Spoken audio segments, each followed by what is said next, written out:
Assalamualaikum warahmatullahi wabarakatuh. A'udzu billahi minasy syaithanir rajim. Bismillahirrahmanirrahim. Alhamdulillahilladzi khalaqas samawati wal arda wa ja'ala adh-dhulumati wan nur. Tsumma alladzina kafaru bi rabbihim ya'dilun. Asyhadu an la ilaha illallah wahdahu la syarika lah. Wa asyhadu anna Muhammadan 'abduhu wa rasuluhu la nabiyya ba'dahu. Wa 'ala alihi wa ashabihi wa man tabi'ahu wa wala. Allahumma salli wa sallim wa barik ala sayyidina Muhammadin wa ala alihi wa sahbihi ajma'in, amma ba'd. Hadirin kaum muslimin jamaah yang dimuliakan Allah Subhanahu wa taala. Alhamdulillah, summa alhamdulillahi rabbil alamin. Pada kesempatan pagi hari ini kita masih diberikan begitu banyak limpahan karunia Allah. Salah satu di antaranya alhamdulillah kita masih diberikan kesempatan untuk bersilaturahmi sekaligus memenuhi panggilan Allah, melaksanakan sholat subuh berjamaah. Dilanjutkan dengan kumpul kita dalam rangka ta'lim, menambah wawasan keilmuan kita khususnya tentang agama. Mudah-mudahan dengan bertambahnya wawasan keagamaan kita, ibadah-ibadah kita, ibadah yang diterima oleh Allah Subhanahu wa taala. Dan mudah-mudahan menjadikan kita wasilah bertambahnya wawasan keagamaan, menjadikan kita orang yang lebih baik daripada sebelumnya. Syukur-syukur meningkatkan keimanan dan ketakwaan kita kepada Allah Subhanahu wa taala. Amin ya rabbal alamin. Nikmat iman Islam, nikmat sehat wal afiat, wajib atas kita mensyukuri nikmat-nikmat Allah ini. Mudah-mudahan dengan banyak bersyukur terhadap nikmat Allah akan diberikan kembali dan ditambah lagi nikmat-nikmatnya buat kita semua. Salawat serta salam semoga senantiasa tercurah limpah pada baginda alam, yakni Nabi kita, Nabi besar Muhammad sallallahu alaihi wasallam, pada keluarganya, para sahabatnya, para tabi'in, wa tabi'in, sampai kita sekalian selaku umatnya, mudah-mudahan kelak mendapatkan syafaatnya. Para jamaah yang dimuliakan Allah Subhanahu wa taala, di dalam beribadah maka kunci dari diterimanya amal ibadah kita adalah ikhlas. Kita melaksanakan rukun iman, kita juga melaksanakan rukun Islam, termasuk salah satu rukun Islam diantaranya adalah sholat. Rukun Islam yang kedua setelah dua kalimat syahadat adalah sholat, melaksanakan sholat. Ada seseorang selesai melaksanakan sholat, ditanya, "Fulan, apakah kamu sudah sholat?" "Udah." "Masa sholatnya begitu?" "Ya sholat mah begitu, memangnya kenapa? Kamu ngerti enggak tentang tata cara sholat yang baik?" "Enggak." "Walaupun saya enggak ngerti, yang penting saya ikhlas." Jadi jawabannya enak, yang penting saya melaksanakan ibadah sholat, perintah Allah, ikhlas. Padahal walaupun pangkal, walaupun buah, walaupun dari setiap amal ibadah yang kita lakukan kuncinya adalah ikhlas, terutama sholat, maka harus memenuhi rukun-rukunnya. Banyak sekali hal-hal yang perlu kita tahu. Jangan sampai kita hanya sholat melaksanakan seperti apa yang kita lihat yang dilakukan oleh orang lain. Alangkah lebih baiknya kita menguasai. Kenapa? Karena di dalam sholat ada yang disebut dengan rukun sholat. Kalau kita tidak memenuhi rukun sholat, maka dipastikan sholat kita tidak sah. Ada dalilnya, ada. Salah satunya kita misalkan tidak membaca surat Al-Fatihah, jelas. Nah, tidak membaca surat Al-Fatihah ini bukan tidak membaca sama sekali, tetapi bagi orang-orang yang sudah berilmu atau mau mempelajari ilmunya, tentu harus berbeda dengan orang biasa. Contoh, ada orang baca Al-Fatihah, Bismillahirrahmanirrahim, Alhamdulillahirabbil alamin, Arrahmanirrahim, Maliki yaumiddin. Itu serupa tapi tak sama. Hampir serupa tapi tak sama. Hampir serupanya gimana? Hampir, karena itu juga orang mesti dengarnya Fatihah. Anak kecil juga dengarnya itu surat Al-Fatihah, tapi tak sama. Tak sama dengan apa? Yang di mushaf. Karena yang membacanya seolah sama saja, mana huruf-hurufnya, seolah-olah dia tidak membedakan. Akhirnya dari huruf-hurufnya seolah-olah sama. Nah, ini tugas siapa? Tugas masing-masing. Tugas masing-masing, karena kita semua yang namanya sholat 5 waktu hukumnya fardu ain. Diwajibkan kepada setiap orang yang sudah wajib melaksanakannya, sudah balik, baik laki-laki ataupun perempuan. Jadi bukan hanya menitik beratkan kita kepada si imam. Pada saat kita menjadi makmum, saya mah gak cukup ilmunya juga, gak apa-apa, Fatihahnya juga masih yang dulu aja, gak mau berubah. Saya mau dari dulu juga begini, dulu yang ngajarinnya juga begini. Ada imam ini, ada yang tanggung jawab. Kemudian bagaimana kalau kita sholat sendiri? Nah, ini. Maka pada saat kita berjamaah, bacaan si makmum kurang fasih, kurang bagus, ada si imam tertanggung. Karena supirnya, tanggung jawab si imam. Jadi si imam tanggung jawabnya berat. Setiap pemimpin kullukum ra'in wa kullukum mas'ulun an ra'iyatihi. Tiap-tiap pemimpin akan dimintai pertanggungjawabannya, termasuk apa? Pemimpin salah satunya di dalam sholat. Nah, kembali. Jadi yang namanya kita fasihat, yang namanya kita mesti cerdas, pinter, paham, bukan hanya milik imam, tapi milik semuanya. Kenapa? Karena kita juga kemungkinan bisa jadi imam. Wah, saya mau kurang fasih, nggak mau jadi imam. Ya nggak apa-apa, kalau memang belum begitu paham. Ya mohon maaf, saya juga lagi belajar, Pak. Belum begitu paham, maka mempersilahkan orang lain. Kita biasa saja, tapi suatu saat kita bisa berjamaah di rumah, sementara istri kita lebih pintar. Walaupun istri lebih pintar, tetap kita tidak boleh bermakmum kepadanya, tidak sah gitu. Nah, artinya yang namanya fardu ain diwajibkan kepada setiap orang, maka mempelajari ilmunya dan kita wajib mengetahui ilmunya. Para jamaah yang dimuliakan Allah Subhanahu wa taala, termasuk di dalam salat berjamaah. Yang namanya berjamaah ada makmum, ada imam. Imam jelas satu, makmumnya satu atau lebih. Lebih banyak, lebih baik.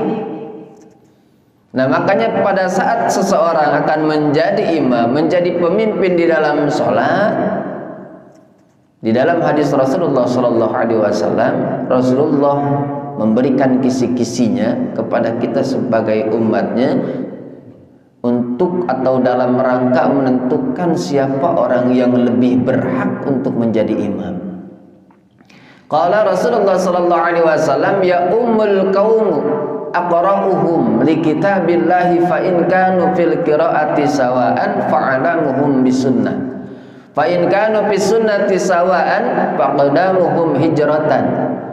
Fa in kanu fil hijrati sawaan faqdamuhum silman. Rasulullah sallallahu alaihi wasallam telah mengungkapkan, memberikan kisi-kisi kepada kita sebagai umatnya, ya ummul qaumu menjadi imam al qaumu terhadap suatu kaum, aqra'uhum, yang pertama yang lebih bagus di antara mereka, yang lebih qari di antara mereka, li kitabillah, dalam memahami, dalam memahami baca Al-Qur'an, ayat-ayat Allah. Jadi lebih utama, ya, lebih utama. Yang sudah aqra'uhum itu apa? Aqra'uhum itu ya qari, orang yang mengerti bacaan, udah paham bacaan. Mengerti itu bukan hanya pandai bisa membaca, tapi pandai membaca. Orang yang pandai membaca itu bagaimana? Mengerti tentang ilmu tajwidnya, kemudian makharijul hurufnya atau kefasihatannya. Bahkan Syekh Imam Abdurrahman Al-Juzairi di dalam kitab fikihnya Mazahibul Arba'ah, fikih Mazahibul Arba'ah, beliau memberikan ungkapan begini: syurutul imami fi salatil jamaah, syarat-syarat imam pada saat memimpin dalam salat berjamaah.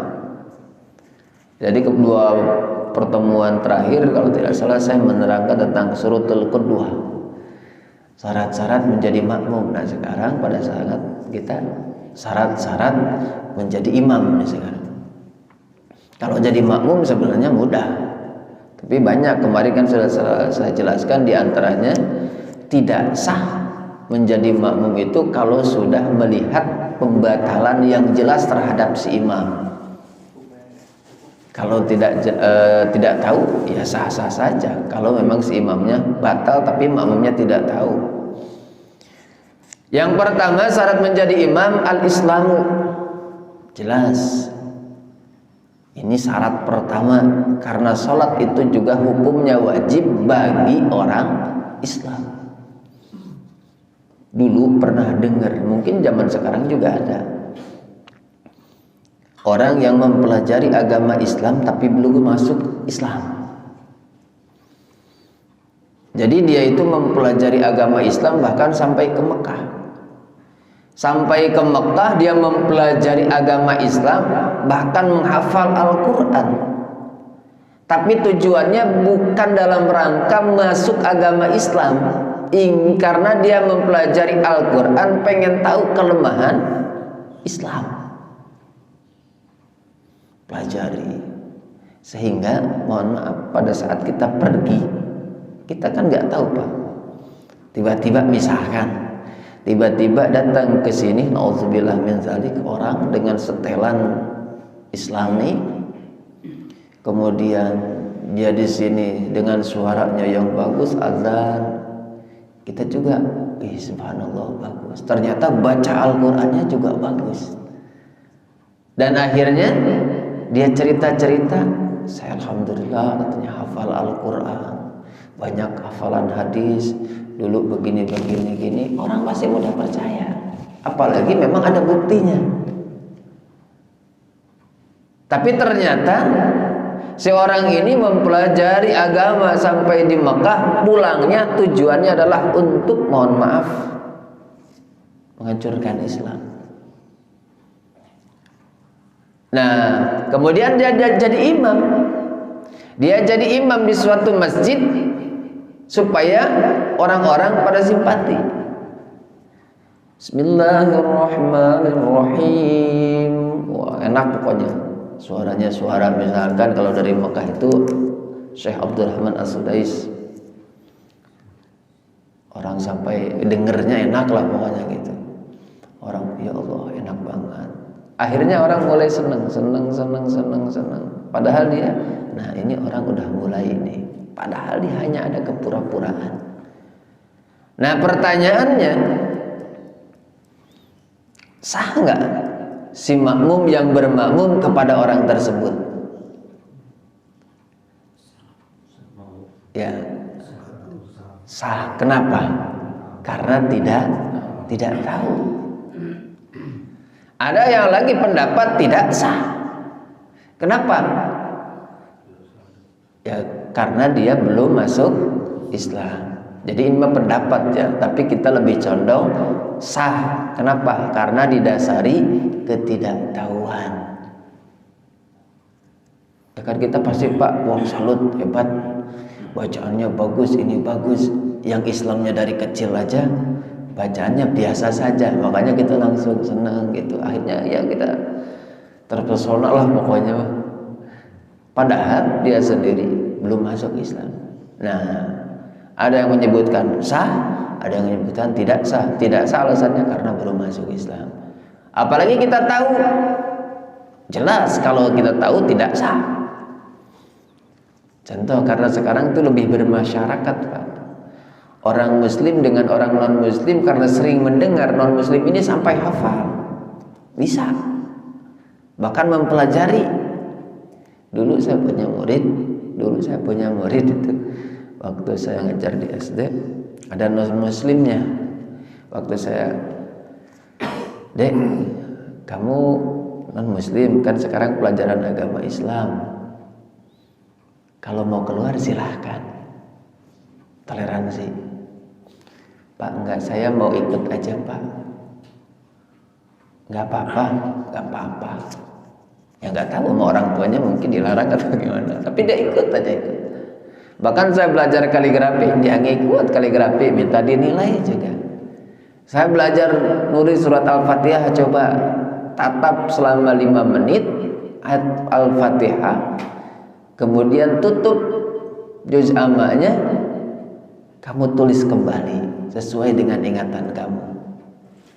Dia juga nulis. Bahkan mohon maaf, tulisannya lebih bagus daripada yang muslim. Nah sekarang juga mungkin semakin dewasa banyak yang hafal seperti itu. Ada si muslim, waduh saya belum sholat, saya boleh nggak ikut sholat? Kata non muslim. Karena ketidaktahuan, ayo boleh aja lah. Boleh. Kamu hafalannya surat apa nanti setelah Al-Fatihah? Jadi pengetahuan sudah ada, hidayah untuk memasuki agama Islam belum. Akhirnya, wah saya mah hafalannya cuma hafal surat pendek, itu pun kulhu sama kuliah misalkan, atau inna atau ina. Oh kalau saya mah udah amayata sa'alun juz 30 udah hafal. Kata siapa? Kata yang non muslim. Ya udah berarti kamu aja yang jadi imam, saya jadi makmum aja. Sah nggak tuh? Nggak sah. Nah, jadi syarat yang pertama al-islamu, orang muslim. Orang kafir tidak boleh, tidak sah menjadi imam bagi orang Islam. Yang kedua, baligh, al-baligh wa tamyiz. Syarat menjadi imam yang kedua, al-baligh wa tamyiz. Baligh wa tamyiz, dan bisa membedakan mana yang salah, mana yang tidak. Kadang-kadang sekarang kan suka ngetren anak kecil dijadiin imam. Boleh tidak? Tidak, seharusnya tidak. Tidak sah. Kenapa? Karena belum baligh. Dia sendiri melaksanakan sholat hukumnya belum wajib. Yang wajib itu adalah orang yang sudah baligh. Cuman kadang-kadang sekarang mohon maaf, karena untuk konten, untuk apa gitu, tidak memperdulikan itu. Padahal di hukumnya tidak sah anak kecil menjadi imam bagi orang-orang dewasa. Disebut anak kecil itu yang belum baligh gitu.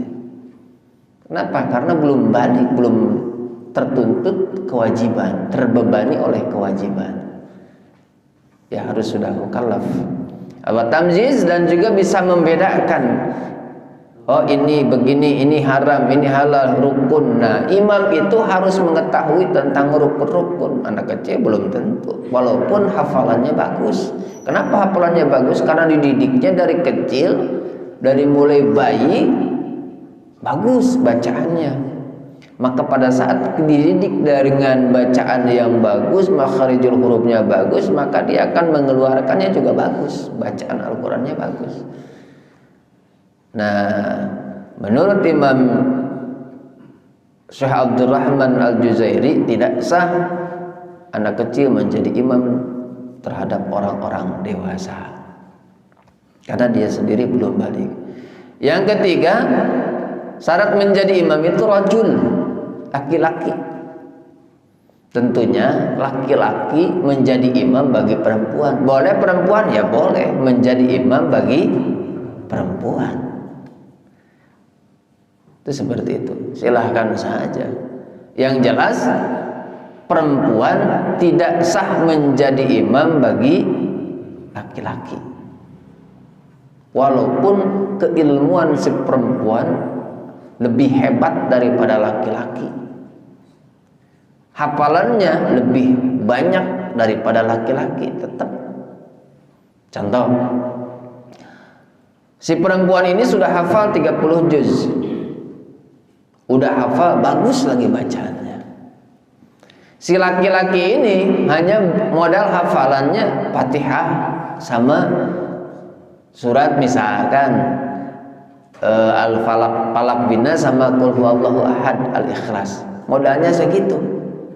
Tetap saja si perempuan walaupun lebih hebat, lebih banyak hafalannya, tidak sah pada saat menjadi imam dari laki-laki. Seperti itu. Beda lagi kalau pemerintahan mah lain cerita. Kalau pemerintahan mah lain cerita. Ini khusus di dalam sholat. Yang keempat, wal aqil salim, berakal sehat. Orang ini berakal, selain berakal, akalnya juga sehat, tidak linglungan. Karena kalau imamnya linglung gimana? Ya, nanti kadang-kadang mohon maaf ya, bukan dalam arti linglung, tapi ada sedikit keliru karena ingatnya. Contoh, siratal ladzina an'amta 'alaihim ghairil maghdubi 'alaihim waladdallin. Kan biasanya itu Al-Fatihah. Begitu ketemu dengan surat yang hampir sama, maju lagi gitu. Karena kenapa? Bingung, mungkin ada linglungnya. Contoh, alam tara kaifa fa'ala rabbuka bi ashabil fil alam yaj'al kaidahum fi tadlil wa arsala 'alaihim ghairil maghdubi 'alaihim waladdallin. Balik lagi ke situ. Itu namanya bingung dia sendiri. Nah, masih di lagi gitu kan. Nah, diutamakan kalau tidak, ya itu mungkin kekeliruan. Kalaupun salah, batal nggak sholatnya? Bacaan tadi dari wa arsala alaihim ghairil maghdubi alaihim waladdallin, Allahu akbar, batal nggak sholatnya? Enggak. Kenapa? Karena membaca al-fil itu juga hukumnya sunnah. Membaca surah setelah al-fatihah hukumnya sunnah. Jadi kalau sunnah mah jangankan dibaca, tidak dibaca pun tidak membatalkan sholat. Tapi kan gitu, kita sebagai makmumnya, ini sholat kemana nih? Apalagi banyak sekali ayat-ayat yang kadang-kadang bikin orang keliru. Wal asri watin, itu kan sama. Wal asri innal insana lafi husrin illal ladzina amanu wa amilus solihati, kan sama tuh dengan watini. Wazaitun wa turi sinina hadzal baladil amin laqad khalaqnal insana fi ahsani taqwim summa radadnahu asfala safilina illal ladzina amanu wa amilus solihat. Pas di situ ini majunya ada yang muter dari al-asr ke atin atau dari atin lebih cepat ke al-asri selesainya. Nah, itu diusahakan yang memang hafalannya kuat. Kalau hafalan kuat, insya Allah masih berada di surat yang sama. Ya, jadi akalnya sehat. Tidak sah diimami orang linglung atau orang gila. Walaupun orang gila, ini edan eling nih. Ada elingnya, kadang-kadang juga kambuh lagi. Tapi hafalannya banyak. Kebetulan kelihatan nih, ya dia lagi eling nih, kayaknya eling nih. Udah jadiin imam. Pas lagi sholat, kambuh. Wah, nggak sah itu. Nah, nggak sah juga yang diimami oleh orang mabuk. Imamnya mabuk, mabuk berat ataupun tidak. Yang kelima, qari. Nah, tadi nih, qari ini yang bagaimana? Qari ini tadi bahkan jadi syarat pertama. Pada saat kita menjadi imam, maka pilih pada saat kita di dalam suatu berjamaah untuk menentukan si imam adalah yang qari'nya, yang paling qari. Tapi ya kalau ada makan biasanya seleksi dulu. Kalau di masjid-masjid besar kan ada pendaftaran, seleksi dulu. Kenapa? Jangan sampai salah. Bukan karena orang itu paling sering ke masjid berarti dia sudah layak jadi imam. Belum tentu. Belum tentu juga karena dia ketua DKM maka dia yang paling layak jadi imam. Belum tentu. Yang menjadi imam adalah orang yang, ya itu tadi harusnya dites dulu. Makanya ada di masjid besar, misalkan masjid besar, untuk menentukan imamnya boleh orang daftar. Atau bahkan orang udah tahu nih kualitasnya, dibawa dari tempat tertentu, misalkan dari pondok pesantren tahfiz udah ketahuan nih, udah langsung direkrut aja ke situ. Atau dari orang-orang setempat sekeliling yang mungkin ya nanti daftar dulu, dites lulus dan tidaknya, maka yang lulus silahkan jadi imam. Ada imam maghrib, imam isya, imam subuh, itu udah ditentukan biasanya. Jadi tidak siapa aja. Istilahnya sudah tersertifikasi. Harusnya. Ini kadang-kadang kan mohon maaf ya, kalau di daerah-daerah atau di suatu tempat di kampung, karena pendiri musola, pendiri masjid, padahal keilmuan tentang membaca Al-Qur'annya mohon maaf belum layak. Kalau dibandingkan seseorang yang sudah layak, belumlah karena ada orang lain, karena dia pendirinya, jadi dihajar terus. Akhirnya pada sholatnya yang tahu itu males nantinya. Sama imamnya begitu, jadi malas. Bukannya semangat. Nah, jadi si imam ini harus qari.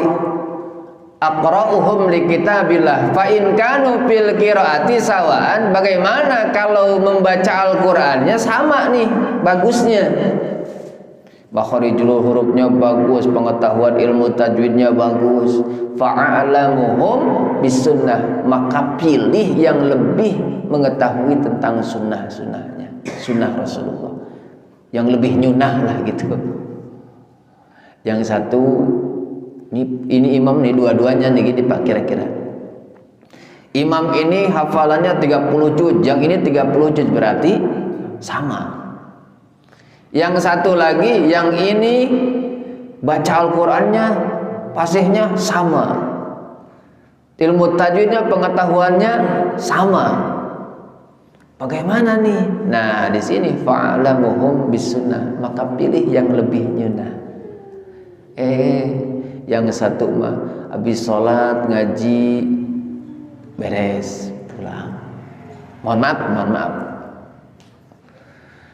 Yang satu nongkrong aja, ada orang gapleh ikut gapleh, ayo saya juga mau ikut begadang nih. Yang satu lagi mah enggak. Kira-kira pilih mana tuh?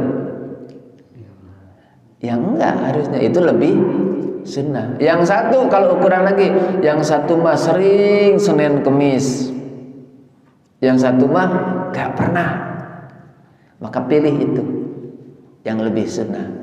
Termasuk pakaian. Ini dua-duanya keilmuan itu kan gak berat dibawa Pak. Hafal 30 juz, sholat pakai kaos sah gak? Sah aja.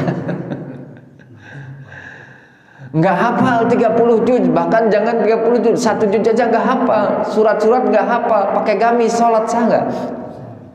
Sah aja. Tapi pandangan orang kadang-kadang lihat casing, oh dia pakai gamis, pakaiannya mungkin hafalannya bagus, sorbannya gede, hafalannya bagus, bacaannya bagus, udah imam aja, imam pak. Ada yang pakai kaos, padahal dia orang yang qori. Kira-kira ada yang nyuruh nggak? Wah itu yang pakai kaos, yang pakai baju koko aja, pasti kan begitu. Padahal belum tentu. Padahal belum tentu. Nah kalau lihat cara memiliki ilmunya, pengetahuannya, maka yang wajib sekalipun pakai kaos itulah. Cuman kan kita nggak tahu kalau di tempat orang. Ya kalau di tempat orang. Nah makanya kadang-kadang orang kan begini sifatnya. Ada orang yang suka ngeritik, tapi giliran disuruh nggak mau. Itu ngeritiknya paling kencang. Oh ini bacanya begini pak, silakan. Enggak, saya harusnya memberikan, kalau suka kritik contohin nih. Mungkin saja saya tidak suudzon kepada orang yang sering jadi imam di mana-mana juga, begitu terlihat terdengar ada kelemahan. Bagaimana? Karena dia itu misalkan begini, sholat maghrib, karena ada terjadi pak, terjadi. Begitu sholat maghrib, karena dia udah dikasih tahu pak, fatihahnya jangan begini, ini. Yang ngasih taunya, akhirnya dia punya pemikiran begini, nanti mas saya nggak jadi imam lagi, emang saya belum begitu fasihat. Ada yang sudah menasehati saya, nerima orang itu. Nanti dia suruh maju aja. Begitu maghrib udah qomat, yang biasa jadi imam karena udah sadar, diingatkan oleh orang lain, saya oh benar ngaku dia, saya nggak layak, belum layak. Nah yang ingetin ada, kata yang diingetin, pak silakan, kan itu udah tahu kualitasnya. Oh pak enggak saya. Nah ini kesalahan nih. Ini kesalahan. Akhirnya bagaimana? Apakah harus bubar itu mau jemaah maghrib? Silahkan ini yang tahu nggak mau, yang ini yang pas-pasan, yang pas-pasan kepaksa mau lagi daripada jemaah bubar. Ya mau gimana lagi, tanggung jawab. Ya akhirnya maju lagi.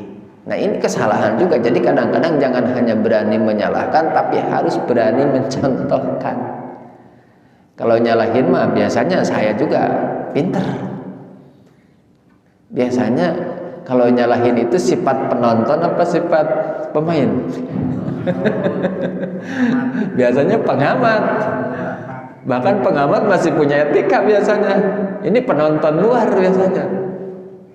Kalau pengamat, apalagi di TV itu hati-hati, seolah-olah jangan sampai memihak kecuali antar negara gitu kan. Kalau antar tim jangan sampai kelihatan memihak salah satu tim kan begitu. Nah kadang-kadang yang komennya banyak, yang mau nyontoinnya nggak ada. Nah ini juga jangan sampai seperti itu, harusnya memberikan contoh. Nah jadi si qari ini.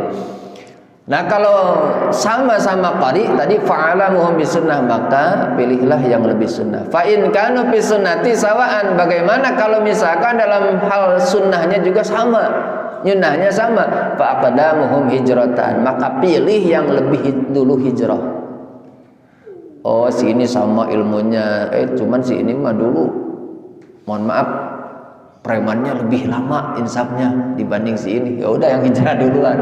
Karena hijrah sekarang bukan seperti hijrah di zaman Nabi. Kalau zaman Nabi dari Mekah ke Madinah, orang kita adanya di Indonesia.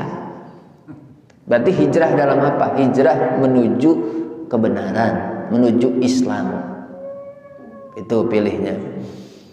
Wa in kanu fil hijrati sawaan, bagaimana kalau dalam hijrahnya juga sama, bareng, seimbang, faqdamuhum silman, maka pilih yang lebih dulu masuk Islam.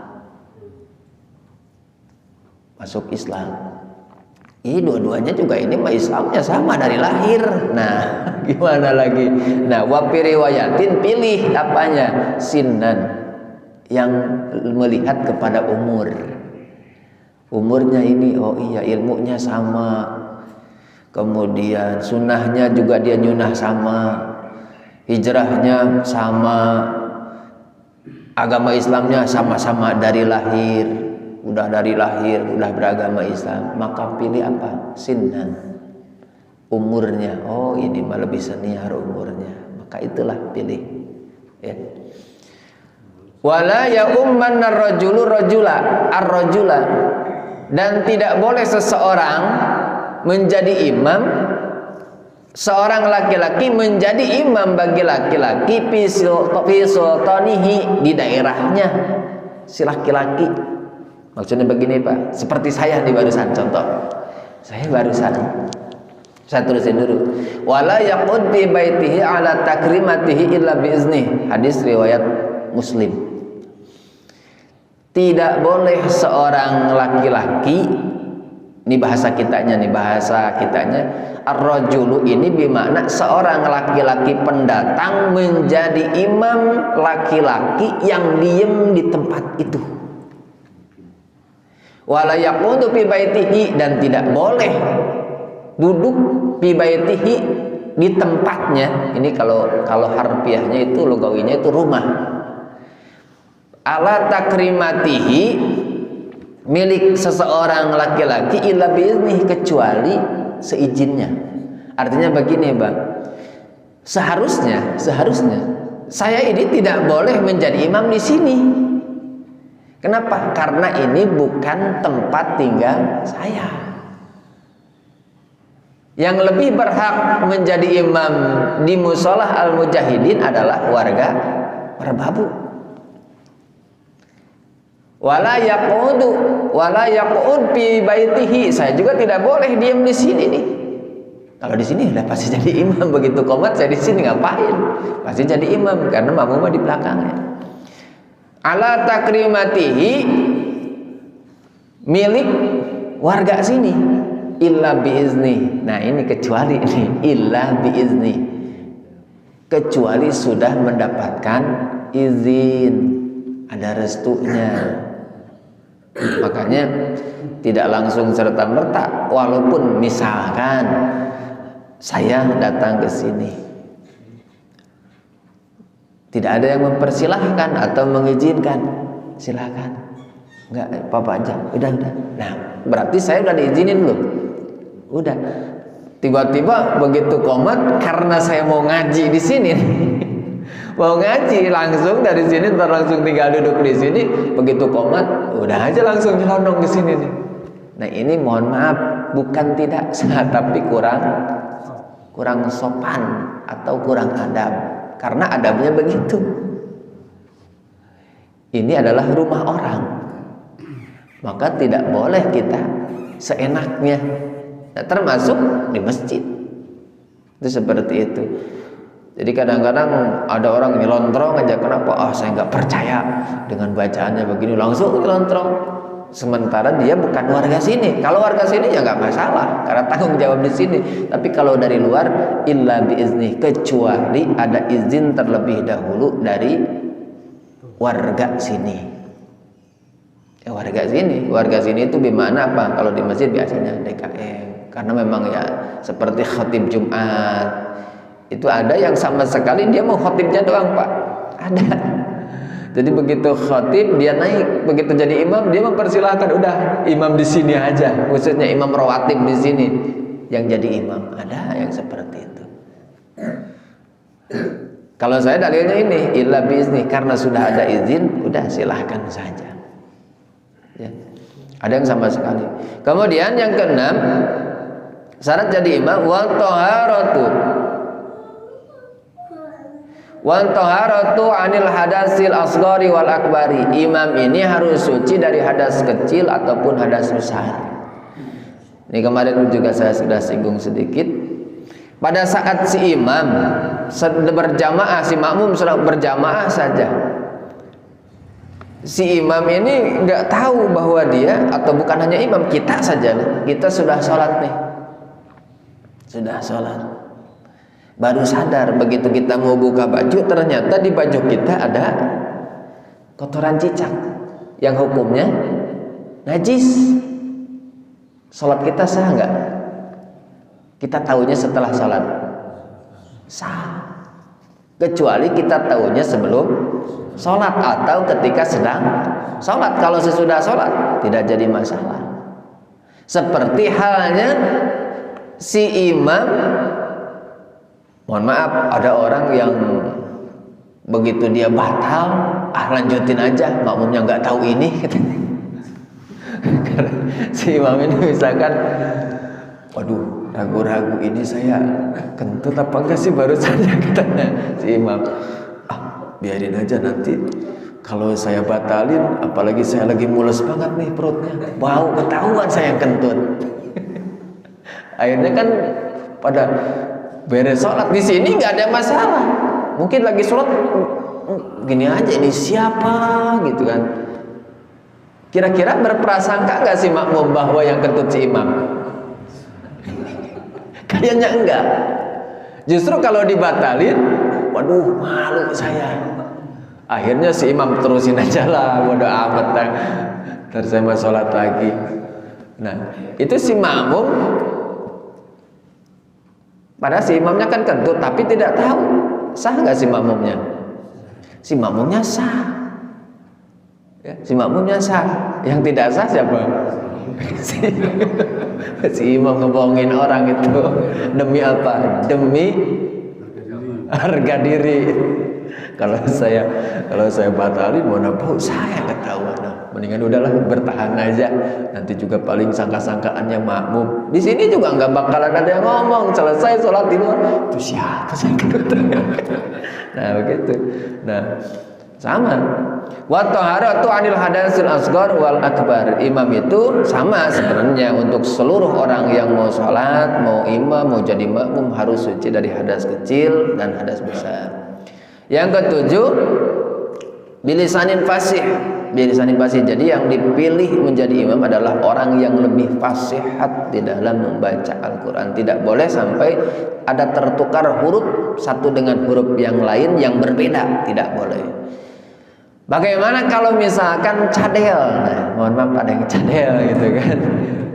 Bismillahirrahmanirrahim. Jadi ro itu tidak murni ro, tapi gitu kan. Tapi keilmuannya hebat. Dia ngerti ilmu tajwid, dia ngerti ilmu yang lainnya juga banyak lah, ilmu agamanya, hafalannya juga banyak, tapi pelafalannya cadel. Artinya tidak seperti yang ada di mushaf, ro ya ro gitu kan. Bukan keinginan, itu bukan keinginan. Kan ada nabi juga yang cadel kan. Siapa yang cadel itu? Nabi Musa alaihi salatu wassalam. Itu Nabi Musa itu disebutkan cadel. Kenapa? Karena waktu kecil saking suka jahil katanya sama siapa? Bapak angkatnya Fir'aun. Akhirnya saking kesalnya Fir'aun ngambil bara api dimasukin ke sini.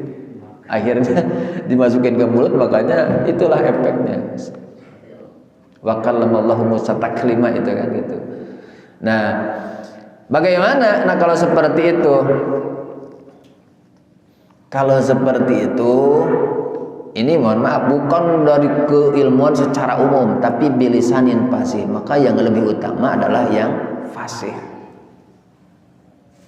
Kalau tidak ada, baru. Atau boleh imam yang cadel pada saat dia mengimami orang yang sama. Boleh nggak imam buta huruf?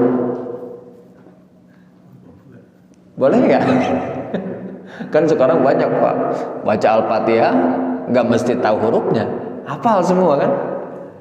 Boleh nggak orang yang buta huruf jadi imam? Boleh, asal makmumnya buta huruf semua juga. Itu mah sama-sama sederajat gitu. Jadi kalau ada yang lebih baik, ini imamnya buta huruf, sementara makmumnya yang sudah balik ada yang tidak buta huruf, ngerti, ya itulah. Jadi tidak melihat kepada umur di situ, melihat ke nomor satu kategori dari Rasulullah, aqra'uhum, lebih qari, lebih ngerti tentang baca Al-Quran. Nah itu seperti itu. walaupun sudah hafal. Kadang-kadang kan sekarang anak-anak begitu Pak, anak-anak udah banyak hafalannya, dari mulai juz 30 itu banyak yang sudah hafal. Bacanya udah bisa belum, tapi karena memang sering diperdengarkan oleh ibunya, oleh orang tuanya, atau melalui audio kan begitu. Kemudian ghairul makmum, si imam ini bukan statusnya jadi makmum. Pernah waktu itu saya kan tidak boleh bermakmum kepada seorang makmum yang dijadikan imam. Artinya dia jadi makmum, tidak boleh kita bermakmum lagi ke orang yang jadi makmum, maka harus selesai dulu jadi makmumnya atau makmum masbuk, dia bangun lagi baru tuh. Bahkan yang kelima disebutin apa yang tidak boleh ya, tidak boleh jadi imam itu musafir. Nah ini kalau saya ini kategorikan musafir, walaupun hanya dekat. Kenapa disebut musafir? Karena saya tidak tinggal di lingkungan musola ini.